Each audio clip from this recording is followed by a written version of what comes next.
I'm completely stuck on how to improve this simple bottle. There has to be a way to innovate. And there is. We can use the SCAMPER mnemonic. We use the SCAMPER method. S is for substitute, so we swap the plastic for sustainable bamboo. And by combining the water bottle with the speaker grill here, we've created a new product. See? A portable radio.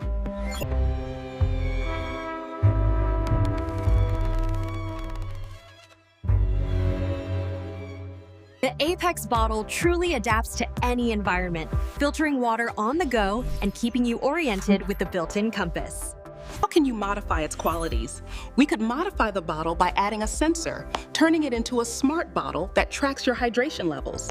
What if you modify the material? We could use a thermosensitive plastic, so the bottle itself changes color to show you if your drink is hot or cold. By applying the SCAMPER method, we can find new life for everyday objects. P is for put to another use. E is for eliminate. What can you remove?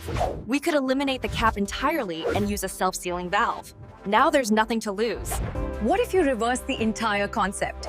Instead of carrying clean water, what if it's a bottle that cleans water? It becomes